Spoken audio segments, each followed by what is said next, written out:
As the world recovers somewhat from the lockdowns and isolation of COVID-19 and comes together again, as Ranmali said, we as at the Graetian Trust decided that likewise, after 2 years of online work, it was time to reconnect.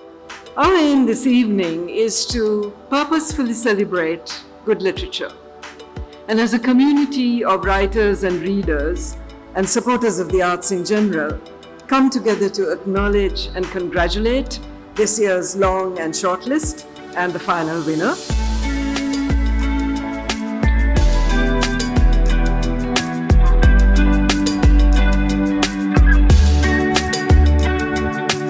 Hello, today we are here at the Graetian Prize winner 2021.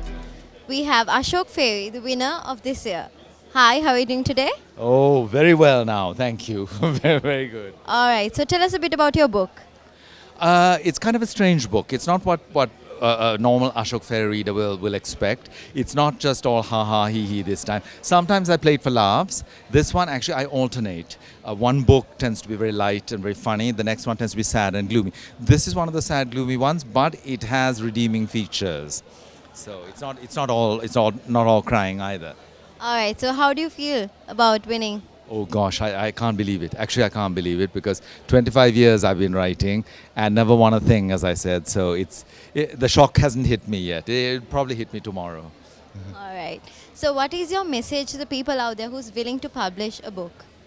I think go for it. Go for it. It's really difficult. Publishing is not an easy thing, and really you have to be a little bit mad. It has to be part of your vocation. Not really. Don't do it for the money. Don't do it for the fame, because you're not going to get either, baby. You just have to plug it and plug it. Do it for your own personal satisfaction, nobody else's. All right, thank you so much for your time. By the way, congratulations. Thank you. Thank you. Hello, today we have Mr. Madhuranga, one of the judges of the Graetian Prize. Hi, how are you doing today? I'm good, thank you. All right, so how does it feel to be a judge of this prize? It's definitely a privilege to be a judge of this prize. This is such a prestigious prize that you find in the realm of Sri Lankan writing in English.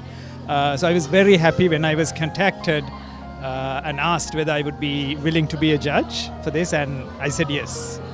All right, so what are the challenges you faced by judging a book? There were some challenges, particularly at a time like this. There's a lot happening on every front in life, and having to read some 40 entries, 40 submissions was not an easy thing, along with all the other work that we have to do. I'm from the University of Peradeniya, so with teaching and other university-related activities. So finding time was a bit of a challenge, I think, but it was such a pleasure to read these works of art, and I think that kept us going. Like all three judges really loved reading these submissions, so that was special. All right, so what is your message to the people out there who's willing to publish their piece of work? Okay, so at a time of crisis, publishing your work may not be the easiest thing to do, particularly in the kind of crisis that we are in right now. But then I think like books are everything. You should try to get as many books as possible out in the market to the readership. So even with the difficulties that we have to go through these days, I think it's worth giving a try. And that is definitely something that you as artists who do writing, particularly in English, in the Sri Lankan context, because we find a lot of writers in Sinhala and Tamil, but we don't get a lot of writers in English. So I think it's very important that we get the work that we do out to the readership as much as possible. All right, thank you so much for your time. You're welcome. Hello, today we have one of the shortlisted prize winners. Her name is Rizvina. Hi, how are you doing today? I'm doing great, thank you. All right, so tell us a bit about your book. My book is called Talking to the Sky. It's about a Muslim family caught between modernity and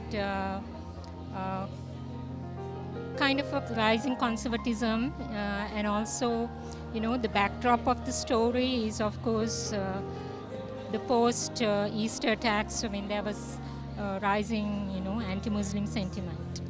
All right, so what motivated you to come up with this book?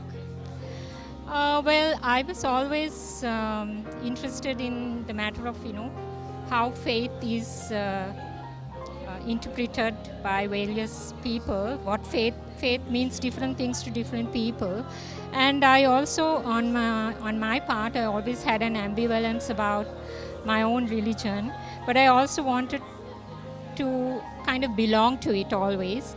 And during the anti-Muslim kind of sentiment was rising, I was, I felt a need to protect it. So it kind of, that whole struggle found a voice in my novel. So, how do you feel to be a shortlisted winner? I'm very excited. I feel honored and privileged, very humbled to be in good company of the other three shortlisters. So, yeah, I'm really excited and happy to have been shortlisted. All right, thank you so much for your time.